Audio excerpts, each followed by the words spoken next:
All right, Colin. First of all, how does it feel to be part of probably what is the smartest and the most prestigious franchise ever made?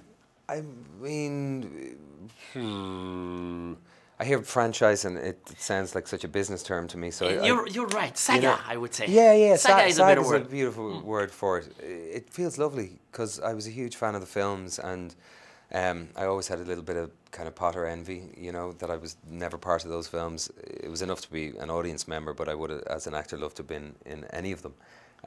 So to Why? get a call, because they're just so magic. Just that they're just so kind of transporting and they're so elevating and such exciting cinematic experiences to indulge in. And the world is so beautiful and so complete, and the characters were all so extraordinary and so extraordinarily performed by all the actors in all the films. So to be told that J.K. had written an original screenplay and that there was a part that I could possibly do, I was really excited, man. Yeah. How would you explain that this one fits into the saga? I mean, I don't know. It takes place, 70 or 80 years before Harry was born, and I mean, if they made, 10 or 20 of these films, and there was some years between them, this would eventually catch up to that world and meet it. So it's very much the same universe. It's very much a shared history, and both worlds are born of the same wizarding history that J.K. has encyclopedically drawn. And it has a lot of the same human dynamics at the center of its interest. The relationships between people, the idea of exclusion, otherness, the idea of tolerance, the journey from boy to man or girl to woman, and all those themes are explored in the film to the backdrop of this fantastical world. And also, what you said before it's pretty right.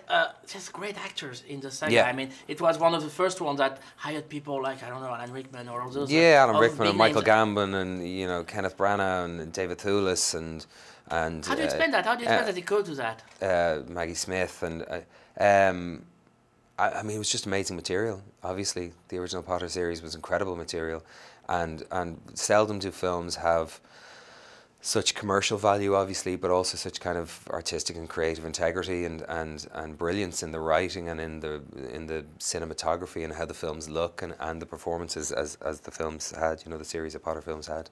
And there's room for acting, it seems. Yeah, absolutely. Yeah, I mean, all the What is the characters. case in this one? Room for acting in this? Yeah. Yeah, it was fun. It was fun to play, and David Yates has an incredible sense of fun to him. He's very excitable when it comes to the material. You never get the sense that it's a burden or that he's done it before. This is his fifth film in this kind of universe, but you get the feeling that it's, while he carries the experience of having done the 4 films that predated this, the last 4 in the Potter series, you also get the sense that it's his first time out. It's still all very fresh to him. What can you tell us about your character? I play a character called Percival Graves, who is the head of magical security in a place called MACUSA, which is the Magical Congress of the United States of America. It's kind of the political and social center of the wizarding world of North America, and I suppose he's something akin to an attorney general. His job is to, and his purpose in life, he's very singular, is to uphold the safety of the wizarding world. He's a very solitary character. He's not the warmest character I've ever played by any stretch of the imagination, but he's incredibly driven, and he's driven by a sense of obligation and responsibility, and it was fun exploring his ideologies, which are, pretty hardcore. And because of his job, he has to be very severe. He has to be Yeah. very strict. You're not like that. I mean, you're pretty. No, not so much. How No. do you become like that? You just do whatever the script asks of you, or you try to, you try to honor the writing, and you try to honor the character, but even more importantly, honor the purpose that the character has within the story, because you're there to serve story, you're not there to serve your own sense of enjoyment or your own proclivities, How do you explain that the saga Harry Potter is so hugely popular all over the world? I don't know, man. She's just created indelible characters, and she created a world that's so magical and so fantastic and so kind of intoxicating to immerse yourself in, that I think it obviously has transcended any cultural or nationalistic boundaries. I mean, across the world, all the 4 corners of the globe, people are huge fans of the films, and I think it's, with all the fantastical elements involved, I think it's the human element at the core of what she wrote, and how affecting and how honest the characters that she created are. I love the fact in this film that it's half and half in the Muggle world and in the magician world, Yeah. and it's so well done in both sides. I mean, it's the 20s, so it's like already like a magical world. How would you explain the balance between the both worlds? Well, in this one, unlike the Potter series in North America, there's a very clear segregation that's been imposed upon the wizarding world as a result of tensions and persecutions between the world of what are Muggles in the original films, the Potter films. In our world are called no-mages, those who have no magic capabilities. So there's a very clear line between no-mages and the world of wizards, and the world of wizards have been living in a kind of an oppression, or have been living a clandestine existence, which is something that my character is there to uphold, but is something that he also has a disdain for, because he's tired of his people having to suppress their powers and suppress their magic just to be more palatable to a society that doesn't necessarily understand them and fears them as a result of that. Are you saying it's more political than the other? Possibly socially more political. Yeah, I would imagine so. Yeah, because things like segregation and tolerance are big themes in this film. So yeah.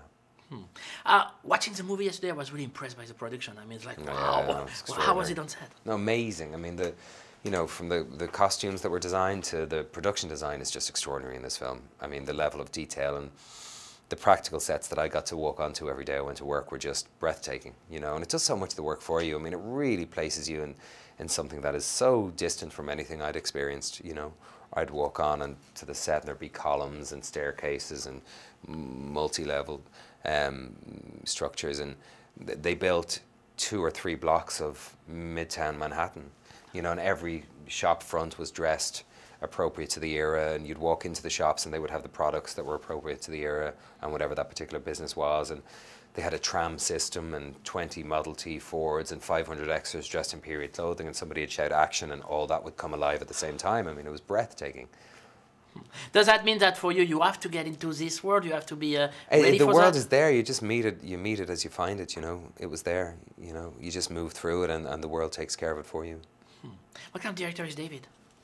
He's very detailed. He's got an incredible sense of fun. As I said, he's done the last 4 Potter films and this one, but as I said, you get the sense that it's all still very new, that he's discovering it with child's eyes.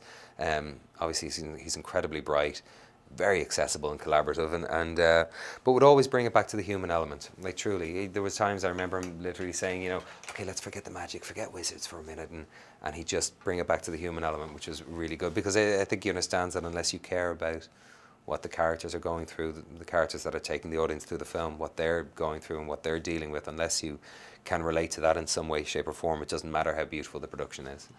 That's also what I felt yesterday watching the film, is that there's kind of an ensemble feeling to the actors. There's no, of course Eddie is kind of main character, but there's so many characters and they all play together. Did you feel that too? I suppose, yeah. I suppose in that way it was the story was told in a similar vein to the Potter series. Every single character has a very particular purpose and a very particular voice in the film. They're not that interchangeable. They're all very specific, which is a testament to J.K.'s writing. In terms of career, do you try to balance those big movies like this? I mean, it's probably the biggest one you ever did. So yeah. I mean, I've done some big ones through the years and some budgetarily smaller films, and it's nice to mix and go in between worlds. Essentially, you're doing the same thing. Essentially, you're there trying to bring a story to life. The bells and whistles are a bit different on a film like this. The trailers are bigger, the food is probably better, and all that kind of stuff. The production value is much higher than a lot of the films I've done, but essentially at its core it's the same thing. But it's nice to go in between, mix the worlds. Yeah. All right, I got a couple more questions to ask you. How good were you with a wand? Only as good as the people who are working in special effects would have me. Because I have one right here. Oh, you do? Yeah. Can you teach me a couple of stuff? There's nothing to teach. You got it, man. I don't want to interrupt you. You're already there. You're already there. Okay. I don't know. Yeah. I don't want to mess with the perfect thing. I love all the artifacts of Harry Potter and it's how beautiful. It's beautiful. The level of detail and the props and all of it. I mean, that's what we said. The production value, as represented by the sets that were constructed, but also the costume, the props, the period typewriters, the inkwells and pens, and I mean, it was everywhere you looked. There was just detail.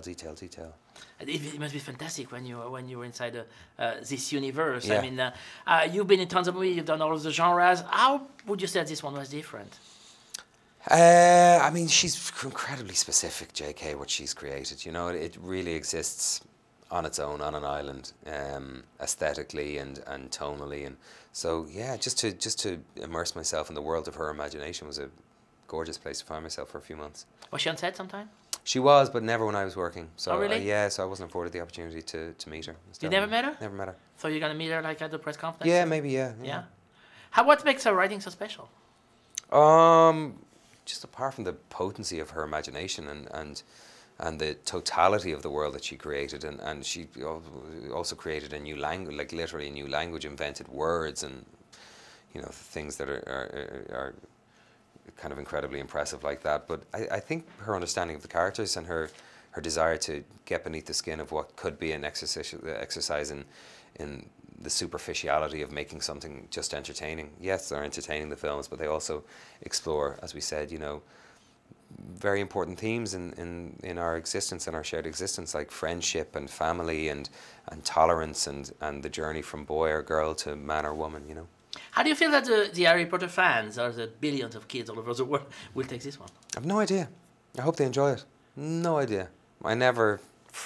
That's beyond me, man. That's out of my control. But I hope they enjoy it, and I hope they connect to it, and I hope they're entertained by it, and maybe provoked a little bit by it.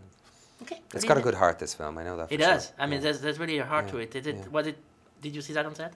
Yeah, I felt it reading it even before I got to the set. So if the heart and the sense of kindness that is an inherent part of this whole story, speaks to the audience, that's a great thing.